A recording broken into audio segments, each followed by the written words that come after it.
Aujourd'hui, je vous apporte une histoire qui va remettre en question tout ce que vous avez entendu sur Dieu et la spiritualité.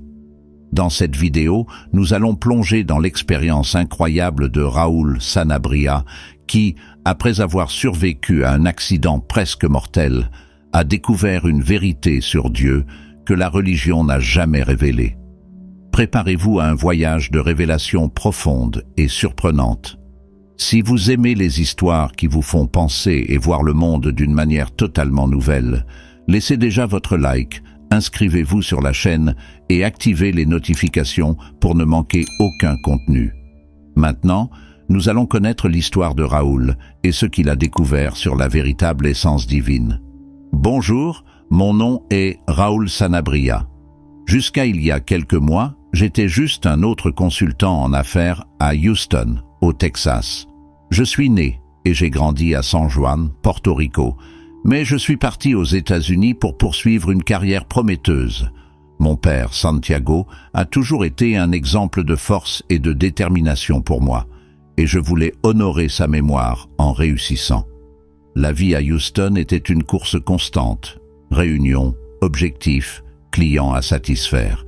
J'ai vécu à grande vitesse, tellement concentré sur l'atteinte du sommet que, sans le réaliser, je me suis éloigné des choses qui comptaient vraiment. Ma spiritualité et ma famille sont passées au second plan. J'ai grandi dans un foyer très religieux. Mon père était un homme profondément pieux, avec une foi inébranlable en un Dieu juste mais punitif. Cette vision d'un Dieu toujours prêt à punir tout dérapage a façonné mon enfance et, avec le temps, m'a éloigné de la foi. Je n'ai jamais réussi à concilier cette image sévère avec l'idée d'un Dieu aimant et compatissant. Au fil des ans, ma foi est devenue un souvenir lointain, enfoui sous des couches de pragmatisme et de rationalité. Je suis devenu sceptique, concentré uniquement sur le monde matériel et les résultats que je pouvais voir et mesurer. Mais tout cela a changé en un instant, un moment qui a commencé comme n'importe quel autre, mais ça a fini par être le plus grand revers de ma vie. Aujourd'hui, je veux partager avec vous l'histoire de comment un accident m'a presque tué et comment, au cours de cette brève rencontre avec l'autre côté, j'ai découvert des vérités sur Dieu, la vie et la spiritualité qui ont changé mon existence pour toujours. Je ne suis pas un homme de demi-mots ou de ronds.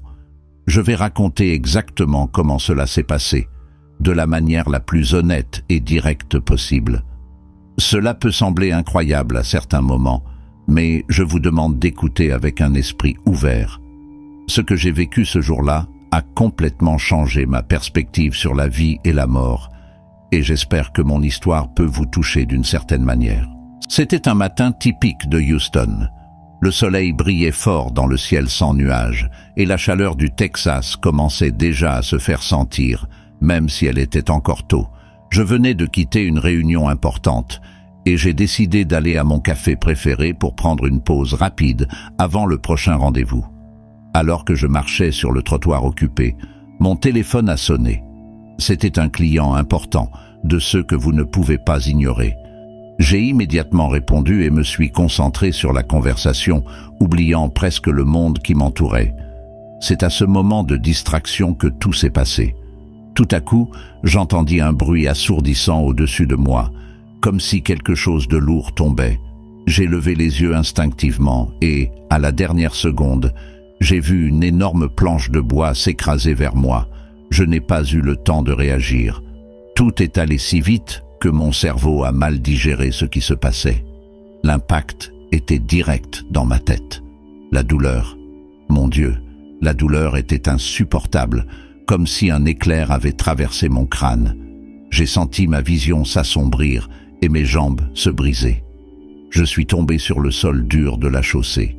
Le téléphone portable m'a échappé de la main et s'est écrasé quelques mètres plus loin.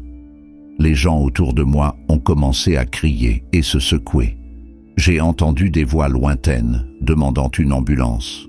D'autres me demandant si j'allais bien, mais je pouvais à peine les entendre. Oh, le monde autour de moi semblait se dissoudre, comme si je sombrais dans une mer sombre et profonde. Alors que je luttais pour garder la conscience, quelque chose d'étrange a commencé à se produire. Une lumière bleue intense a commencé à envahir ma vision périphérique. Ce n'était pas comme je l'avais vu auparavant. C'était une lumière différente qui ne blesserait pas mes yeux. Au contraire, elle semblait émaner une chaleur réconfortante, apportant avec elle un sentiment de paix qui contrastait fortement avec la douleur que je ressentais. C'est à ce moment que j'ai réalisé qu'il se passait quelque chose de beaucoup plus grand, au-delà de ma compréhension. La lumière bleue devenait plus forte, plus intense, remplissant tout mon champ de vision. La douleur a commencé à diminuer, comme si elle était lavée par cette lumière mystérieuse. Je me souviens de penser, c'est ça, est-ce que tout se termine ainsi? Mais il n'y avait pas de peur. Étonnamment, je me sentais calme, presque curieux, comme si j'étais sur le point d'embarquer pour un voyage incroyable. Et puis, tout est devenu noir. L'obscurité qui m'enveloppait ne dura pas longtemps. Bientôt, la lumière bleue que j'avais vue auparavant revint plus intense que jamais. C'était comme si elle remplissait chaque cellule de mon corps, m'enveloppant complètement. La douleur que je ressentais quelques instants auparavant avait disparu, remplacée par une sensation de chaleur et d'accueil que je n'avais jamais ressentie auparavant. Alors que la lumière s'intensifiait, j'ai commencé à ressentir une sensation étrange, comme si mon corps se dissolvait. Ce n'était pas effrayant. Au contraire, c'était comme si je me libérais d'un poids que je ne savais même pas que je portais. Je me sentais léger, presque éthéré. Soudain, je me suis rendu compte que je flottais, comme si une force invisible et bienveillante m'élevait. Il n'y avait pas de peur, pas de panique, juste un sentiment de paix profonde et une curiosité sur ce qui allait suivre. C'est alors que j'ai entendu une voix. Il était doux, presque un murmure, mais en même temps clair et réconfortant. « C'est bon », dit la voix, « je vais vous emmener à un endroit. » Il y avait quelque chose dans cette voix, une gentillesse et une compréhension qui m'a fait instantanément confiance. Toute l'anxiété et la peur que j'aurais pu ressentir ont commencé à disparaître. Alors que je flottais dans cet espace invisible, j'ai commencé à voir le monde d'une toute nouvelle manière. De là où j'étais, tout semblait lointain, presque ironique. C'était comme si je regardais une maquette élaborée. Les gens, les voitures, les bâtiments, tout semblait si petit et insignifiant de cette perspective. Alors que je grimpais de plus en plus haut, la ville n'était plus qu'un point lumineux dans l'immensité d'une nouvelle dimension qui s'ouvrait devant moi. Le temps et l'espace, tels que je les connaissais, semblaient n'avoir plus de sens. C'était comme si j'entrais dans un royaume où les lois de la physique ne s'appliquent plus. Le sentiment était indescriptible. Je me sentais complètement libre, libéré de tous les soucis et peurs que j'avais dans ma vie terrestre. Pour la première fois depuis longtemps, je me sentais vraiment en paix. Au fur et à mesure que je progressais dans ce voyage surréaliste, j'ai commencé à réaliser que j'étais emmené quelque part. Je ne savais pas ce qui m'attendait, mais je sentais au fond de moi que cela serait quelque chose d'extraordinaire, quelque chose qui changerait tout ce que je pensais savoir sur la vie, la mort et l'univers. Alors que la ville de Houston disparaissait complètement de ma vue, je me suis vu entrer dans une dimension qui était au-delà de toute compréhension humaine. C'était un lieu d'une beauté indescriptible, si vaste et majestueux qu'il m'a laissé sans souffle, bien que je ne respirais pas vraiment à ce moment-là. Autour de moi, les planètes et les étoiles brillaient avec une intensité et une beauté que je n'avais jamais vues auparavant. Les couleurs étaient plus vives que tout ce que j'avais jamais expérimenté sur Terre. Des bleus plus profonds que l'océan le plus pur, des rouges plus intenses que le coucher du soleil le plus dramatique, et des couleurs dont je ne savais même pas qu'elles existaient. Chaque étoile, chaque planète semblait briller avec sa propre vie. Le plus, le sentiment de paix profonde qui imprègne tout autour de moi était impressionnant. C'était comme si l'amour et l'harmonie étaient les forces primaires qui régissaient cet endroit. Il n'y avait pas de peur, il n'y avait pas d'anxiété, juste un sentiment d'appartenance et d'acceptation totale. Soudain, je vis devant moi un escalier, mais ce n'était pas un escalier ordinaire, Il semblait être fait d'une substance à la fois solide et éthérée. Les marches brillaient doucement, comme si elles étaient faites de lumière cristallisée. Chaque marche semblait m'inviter à monter, promettant de révéler plus de merveilles. J'ai commencé à monter l'échelle, et à chaque pas je me sentais plus léger. C'était comme si chaque marche me nettoyait, enlevant des couches de soucis et de peur que je ne savais même pas qu'elles portaient. Un arôme frais et floral emplissait l'air, me rappelant vaguement les jardins de mon enfance à Porto Rico, mais 1000 fois plus intense et réconfortant. Au sommet de l'escalier, j'ai trouvé un pont de pierre blanche. La pierre semblait presque translucide, émettant une lumière douce et réconfortante. En traversant le pont, je vis qu'il conduisait à un immense jardin, comme un paradis céleste. Le jardin était différent de tout ce que j'avais jamais vu. Les arbres, d'un vert vif, semblaient toucher le ciel, et des fleurs de toutes les couleurs et formes ornaient le chemin. Il y avait une rivière cristalline qui coulait à côté du pont, et son eau semblait briller d'une lumière intérieure, émettant une musique douce et réconfortante. En marchant, je fus enveloppé par un sentiment de bien-être et de plénitude que je n'avais jamais ressenti auparavant. Je sentais que chaque pas que je faisais me rapprochait de quelque chose de grand, quelque chose qui était au-delà de ma compréhension, mais que j'étais sur le point de découvrir. Et c'est alors, au centre de ce jardin céleste, que je le vis. Un homme d'apparence simple, mais qui rayonnait une lumière si intense qu'il était presque impossible de le regarder directement. Il était vêtu d'un manteau blanc qui semblait être fait de sa propre lumière, et son visage, bien qu'humain, avait une sérénité et un amour que je n'avais jamais vus auparavant.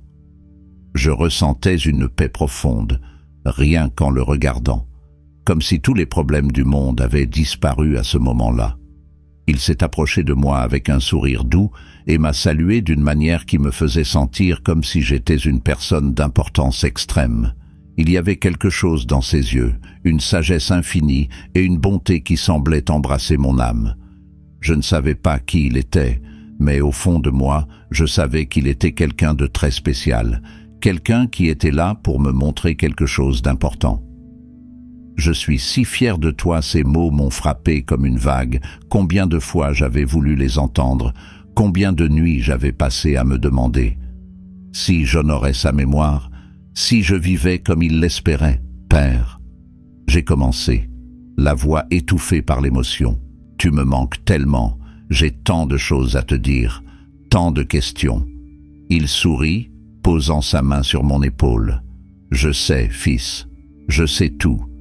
Et je veux que tu saches que j'ai toujours été avec toi, même quand tu ne pouvais pas me voir ou me sentir. Ma grand-mère s'approcha, son doux sourire me remplissant d'une paix que je n'avais jamais expérimentée auparavant. Mon cher, elle dit, tu as grandi. Nous sommes tous si fiers de toi. J'ai regardé autour de moi, pour tous les visages souriants. C'était comme une réunion de famille, mais beaucoup plus profonde et significative que tout ce que j'avais jamais vécu sur terre.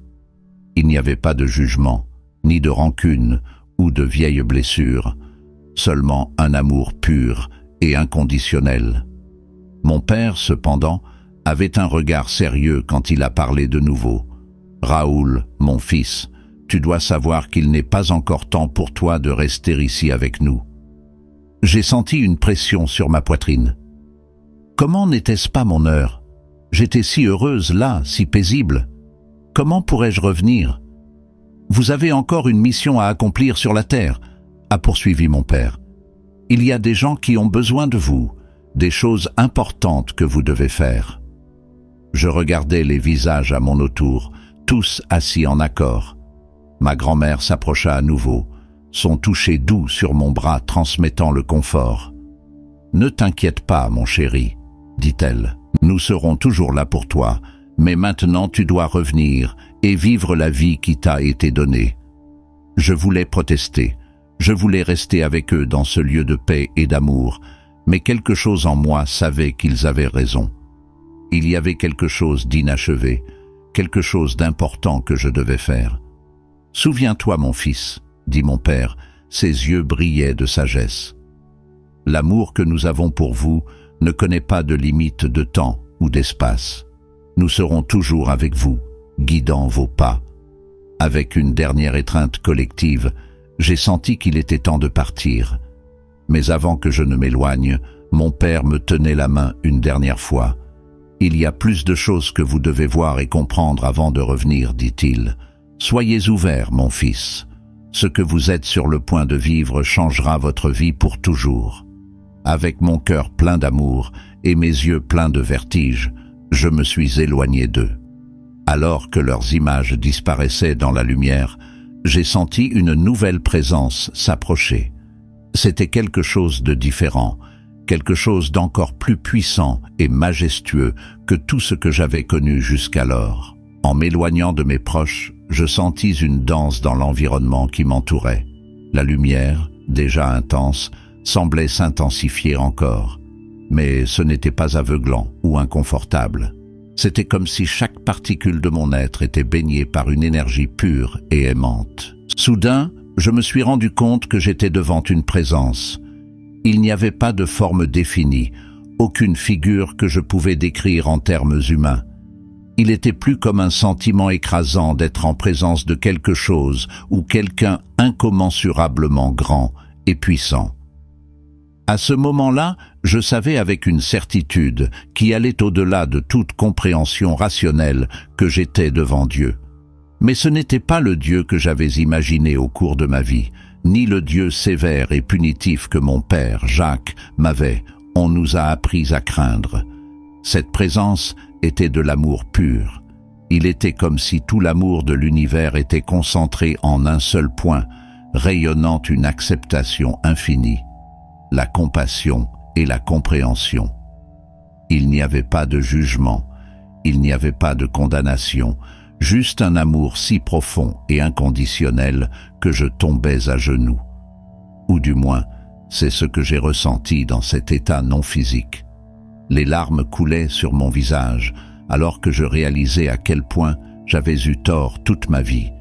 Chaque fois que je m'étais éloigné de la spiritualité, chaque fois que j'avais douté ou remis en question l'existence d'un pouvoir supérieur, tout cela semblait si insignifiant maintenant. Et j'ai entendu une voix. Ce n'était pas une voix au sens conventionnel. C'était plus comme si les molécules d'air elles-mêmes, s'il y avait de l'air dans cet endroit, vibraient avec un message directement dirigé vers mon âme. « Mon fils », la voix a dit, et l'amour contenu dans ces deux mots était plus que je ne pouvais supporter. Vous avez marché pendant si longtemps les yeux fermés, mais maintenant il est temps de voir la vérité. Je voulais parler, je voulais poser 1000 questions, mais je me sentais incapable de former des mots. Ce n'était pas nécessaire. La présence divine semblait comprendre chaque pensée, chaque émotion qui passait à travers moi. Ce que vous avez connu comme Dieu sur la terre n'est qu'un pâle reflet de la vérité, a poursuivi la voix. Les humains, dans leur compréhension limitée, ont créé une image déformée.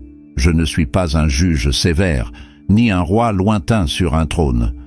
Je suis l'amour qui imprègne toute la création. Ces paroles résonnent en moi avec une force incroyable. C'était comme si chaque cellule de mon être était reconfigurée pour comprendre cette vérité fondamentale. Vous n'avez pas à craindre, la voix a continué. Il n'y a pas de punition éternelle, pas de condamnation. Il n'y a que l'amour, l'apprentissage et la croissance. Chaque âme, en son temps, trouve le chemin du retour à la maison. Je me sentais surchargé. Tout mon système de croyances, tout ce que je pensais savoir sur Dieu et la spiritualité était complètement transformé. C'était effrayant et libérateur en même temps. Mais j'ai finalement réussi à former une pensée cohérente. Pourquoi tant de souffrance dans le monde? Pourquoi les mauvaises choses se produisent si Dieu est amour? La réponse est venue, pas en mots, mais dans une compréhension profonde qui s'est répandue à travers moi. Je vis que la souffrance n'était pas une punition, mais une occasion de croissance, d'exercer la force et la sagesse, et de transformer la douleur en compréhension et en amour. Je me suis tenu là, baigné dans cette présence divine, absorbant des vérités qui allaient au-delà de ma capacité d'expression en mots humains. J'ai senti que je pouvais rester là pour toujours, en apprenant et en grandissant dans cet amour infini. Puis, doucement, j'ai senti que cette présence s'éloignait. Il y avait d'autres choses que je devais voir et comprendre avant de revenir. Alors que je m'éloignais de la présence divine, essayant encore de digérer tout ce que j'avais vécu, je vis une nouvelle figure s'approcher. Il était différent de mes parents que j'avais rencontrés auparavant, et différent aussi de la présence écrasante de Dieu. Cette figure avait une forme plus définie, plus humaine. Comme la figure approchait, j'ai été pris par un sentiment de reconnaissance profonde. Ce n'était pas une reconnaissance visuelle, car je n'avais jamais vu cette personne auparavant. C'était plus comme si mon âme le reconnaissait instantanément. C'était Jésus-Christ. Mais il n'avait rien à voir avec les images que j'avais vues dans les églises ou les livres religieux. Il n'y avait pas de couronne d'épines, ni de vêtements élaborés. Ce que j'ai vu était un homme simple, vêtu de vêtements modestes, mais qui dégageait une lumière et un amour presque tangibles. Ses yeux, mon Dieu, ses yeux étaient d'un brun profond, remplis d'une compassion et d'une compréhension qui m'ont laissé sans voix. Quand il m'a souri, j'ai senti que tout l'univers souriait ensemble. « Raoul, dit-il, et sa voix était à la fois douce et puissante. N'ayez pas peur, je suis là pour l'aider à comprendre. Je voulais m'agenouiller, me prosterner devant lui, mais Jésus a gentiment mis sa main sur mon épaule, m'empêchant de le faire. Il n'y a pas besoin de cela, dit-il. Nous sommes tous au même niveau ici. Nous sommes tous les enfants du même Père. Il a commencé à marcher et je l'ai suivi instinctivement. Pendant que nous marchions, le paysage autour de nous changeait constamment. J'ai vu des montagnes majestueuses, des océans infinis, des forêts luxuriantes, toutes palpitant d'une vie et d'une beauté qui allaient au-delà de la compréhension humaine. « Vous avez vu le Père, dit Jésus, se référant à ma rencontre précédente avec Dieu. Vous comprenez maintenant qu'il n'est pas l'être vengeur et punitif que beaucoup sur la terre croient qu'il est. Absent, toujours incapable de former des mots. Mon message sur la terre a été déformé au cours des siècles, poursuit-il. Je suis venu pour enseigner l'amour, le pardon et la compassion, pour montrer que le royaume des cieux est en chacun de nous. Mais les hommes, dans leurs limitations, ont transformé ces vérités simples en dogmes compliqués et règles rigides. Pendant qu'il parlait, j'ai vu des flashs de l'histoire de la terre. J'ai vu comment les paroles simples de Jésus ont été interprétées et réinterprétées, comment des guerres ont été menées en son nom, comment la peur a été utilisée pour contrôler les gens. Mais j'ai aussi vu comment, malgré tout cela, l'amour qu'il enseignait continuait à toucher les cœurs et à transformer des vies. « Raoul, Jésus dit, s'arrêtant et regardant directement dans mes yeux, « Vous avez un choix à faire maintenant. » Mon cœur a sauté. Un choix. Vous pouvez rester ici, dans ce lieu de paix et d'amour, dit-il, ou vous pouvez retourner sur terre en emportant avec vous ce que vous avez appris ici. Je restai silencieux un instant, considérant ces paroles. Rester là, dans ce lieu d'amour et de paix infinie, était tentant, très tentant. Mais quelque chose en moi savait que ce n'était pas encore mon heure. Avant de décider, Jésus a dit « Laissez-moi vous montrer quelque chose ». Il a tendu la main et a touché mon front. J'ai été soudain inondé par visions de l'avenir. Les visions que Jésus m'a montrées étaient si vives, si réelles, que c'était comme si j'étais vraiment là, vivant ces moments. La première chose que j'ai vue, c'était ma mère, Isabelle. Mon cœur s'est serré en la voyant. Elle était assise seule sur une chaise à bascule, regardant par la fenêtre de notre maison à Porto Rico. Ses cheveux, autrefois noirs comme la nuit, étaient maintenant complètement blancs. Ses mains, dont je me souvenais toujours actives, faisant quelque chose, tremblaient maintenant légèrement sur son genou. Mais ce qui m'a le plus choqué, c'était ses yeux. Ses yeux qui brillaient toujours de joie, semblait maintenant opaque, rempli d'une tristesse profonde. Je l'ai vu passer ses journées seul dans cette maison trop grande pour une seule personne. Je l'ai vu regarder les photos sur le mur, des photos de notre famille, de moi enfant, de mon père, et de voir comment des larmes silencieuses coulaient sur son visage ridé. Mère, j'ai voulu crier, mais je n'avais pas de voix dans cette vision. J'ai voulu l'embrasser, dire que tout allait bien, que je l'aimais, mais je ne pouvais pas. La scène a changé, et maintenant je voyais mon fils, Miguel, mon petit garçon que j'avais laissé derrière moi tant de fois pendant que je courais après le succès professionnel. Il n'était plus un enfant, c'était un jeune homme qui faisait face à des défis que je ne pouvais même pas imaginer. J'ai vu Miguel se battre à l'école, être intimidé par d'autres garçons. J'ai vu la douleur dans ses yeux quand il regardait la chaise vide à la table de salle à manger où je devrais être assis. Je l'ai vu prendre des décisions difficiles, sans avoir un père pour le guider, pour le conseiller. Une scène particulière m'a brisé le cœur. Miguel, maintenant adolescent, était assis dans sa chambre, regardant une photo de moi. « Pourquoi tu devais partir, papa ?» Il murmura, sa voix saisie d'émotion. « J'ai besoin de toi. » Les visions continuaient, me montrant d'autres membres de ma famille, des amis, des collègues. J'ai vu comment mon absence affectait chacun d'eux de différentes manières. J'ai vu des occasions perdues d'amour, de connexion, de faire la différence dans la vie des gens. Mais ce n'était pas juste des visions de tristesse et de perte. Jésus m'a aussi montré des moments de joie et de triomphe que je pourrais vivre si je revenais. Je me suis vu embrasser ma mère, son visage illuminé de bonheur. Je me suis vu enseigner à Miguel à conduire, en riant ensemble de ses premières tentatives maladroites. J'ai vu que je faisais une différence dans la vie des gens, en utilisant mon expérience et mes connaissances pour aider les autres. Quand les visions se terminèrent, j'étais émotionnellement épuisé. J'ai regardé Jésus, ses traits pleins de compassion et de compréhension. « Maintenant vous comprenez, dit-il doucement. Votre voyage sur terre n'est pas encore terminé. Il y a encore beaucoup de choses que vous pouvez faire, beaucoup de vies que vous pouvez toucher. » J'ai fait un signe, incapable de parler.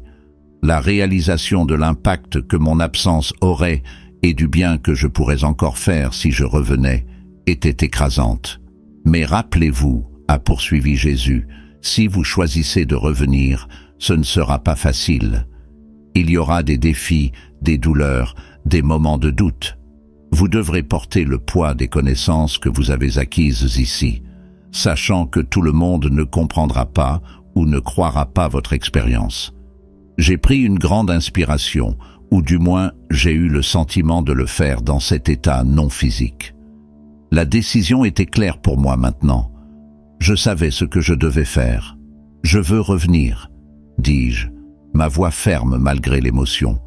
Je dois retourner, pour ma mère, pour mon fils, pour tous ceux que je peux aider. Jésus sourit, un sourire plein d'amour et d'approbation. Vous avez fait un choix courageux, Raoul, et sachez que, peu importe ce qui arrive, vous ne serez jamais seul. Nous serons toujours avec vous, guidant vos pas. Avec ces mots, il a mis sa main sur mon épaule et j'ai senti une vague de force et de courage me remplir.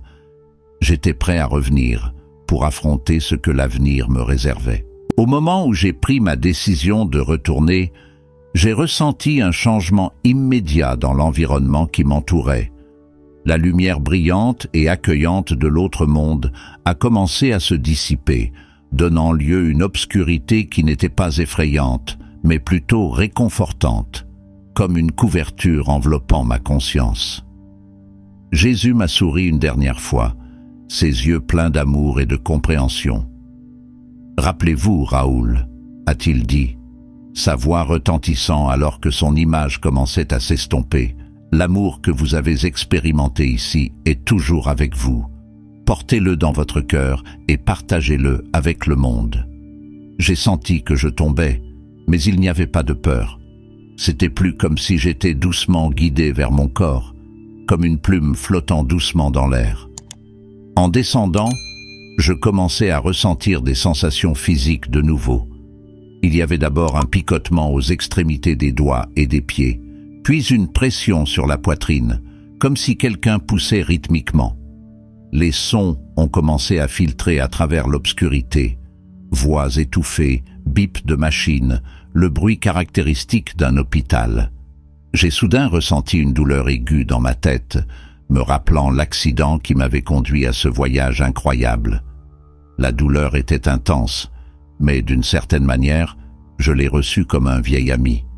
C'était un rappel que j'étais vivant, que j'avais réussi à revenir. Lentement, avec un effort qui semblait herculéen, j'ouvris les yeux. La lumière vive de la salle d'opération m'a momentanément aveuglé, et j'ai cligné des yeux plusieurs fois pour ajuster ma vision. Des visages inquiets de médecins et d'infirmières sont apparus dans mon champ de vision, leurs expressions passant de tension à soulagement quand ils ont vu que j'étais conscient. « Il est de retour !» j'ai entendu quelqu'un s'exclamer. « C'est un miracle !» Je voulais leur parler, leur dire ce que j'avais vécu, mais ma gorge était sèche et douloureuse. Tout ce que j'ai eu, c'est un faible gémissement. Une infirmière s'est penchée sur moi, ses yeux doux m'examinant avec soin. « Monsieur Sanabria, pouvez-vous m'entendre ? Cligne 2 fois si vous pouvez me comprendre. » J'ai concentré toutes mes forces et j'ai cligné 2 fois. J'ai vu le soulagement se répandre sur son visage. « Vous avez eu un grave accident », a-t-elle expliqué doucement. « Mais tout va bien maintenant. Vous êtes à l'hôpital et nous allons prendre soin de vous. » Pendant qu'elle parlait, je sentais une présence réconfortante à mes côtés. Je ne pouvais rien voir avec mes yeux physiques, mais je savais au fond de moi que je n'étais pas seul. Les présences aimantes que j'avais trouvées de l'autre côté étaient toujours avec moi, me donnant la force d'affronter ce qui allait venir. Les médecins ont continué à travailler autour de moi, en vérifiant mes signes vitaux, en ajustant l'équipement. J'ai entendu des extraits de leur conversation. Quelque chose à propos de mon cœur s'étant arrêté pendant plusieurs minutes, à propos de combien il était incroyable que je n'ai pas subi de dommages cérébraux. J'ai fermé mes yeux à nouveau, épuisé, mais profondément reconnaissant. J'étais revenu, j'avais une seconde chance, et je savais que rien ne serait plus comme avant. Les jours qui ont suivi mon retour étaient un mélange de défis physiques et de révélations émotionnelles profondes.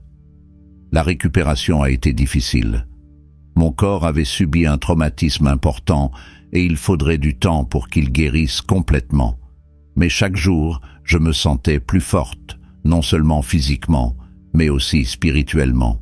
Les médecins étaient surpris de la rapidité de mon rétablissement.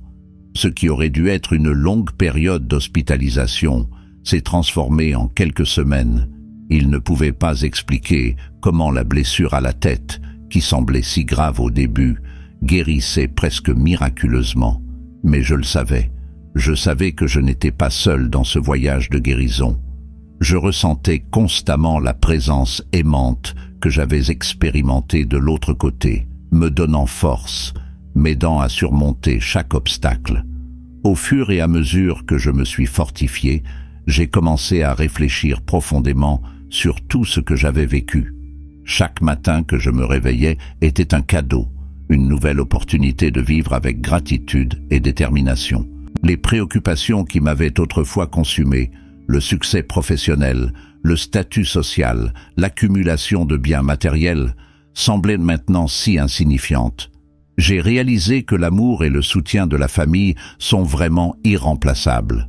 Ma mère, Isabelle, est venue de Porto Rico dès qu'elle a appris l'accident. La voir à mes côtés, s'occuper de moi avec tant d'amour, m'a fait réaliser combien j'avais négligé notre relation ces dernières années. Je me suis promis que cela changerait.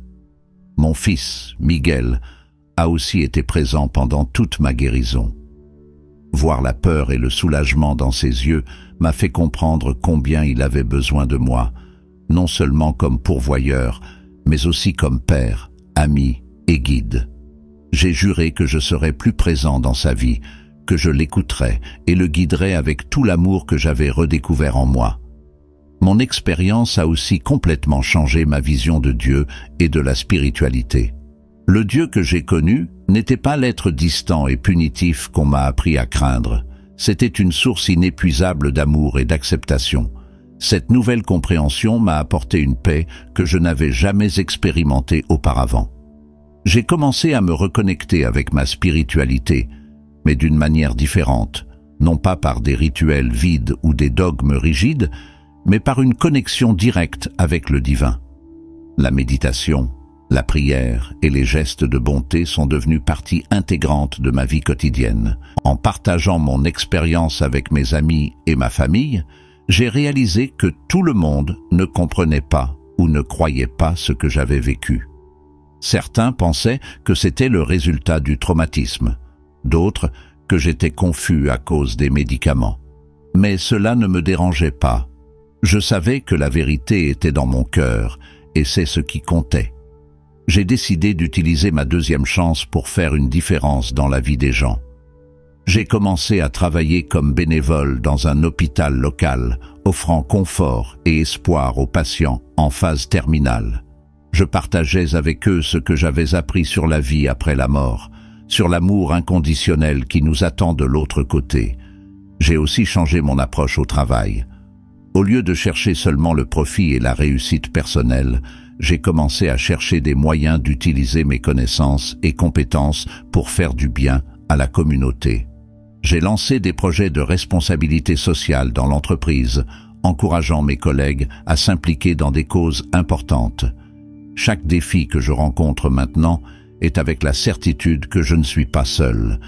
Je sais qu'il y a une force supérieure qui me guide et me protège, et je sais que peu importe ce que l'avenir me réserve, l'amour que j'ai expérimenté dans ce voyage, au-delà de ce monde, sera toujours avec moi, me guidant sur le bon chemin.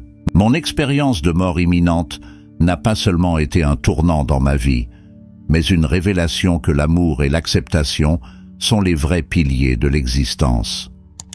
Je vois le monde avec des yeux nouveaux, en appréciant chaque moment, chaque connexion, chaque geste de bonté. C'est ce message d'amour inconditionnel que je veux partager avec tous ceux qui croisent mon chemin. Telle est mon histoire, une histoire de mort et de renaissance, de peur transformée en amour, de doute transformé en foi. Mon espoir est qu'elle puisse toucher votre cœur et vous inspirer à vivre chaque jour avec plus d'amour, de gratitude et de détermination. Que vous aussi puissiez trouver le courage de relever les défis de la vie avec la certitude que vous n'êtes jamais seul et que l'amour est la force qui nous maintient en place, même dans les moments les plus difficiles.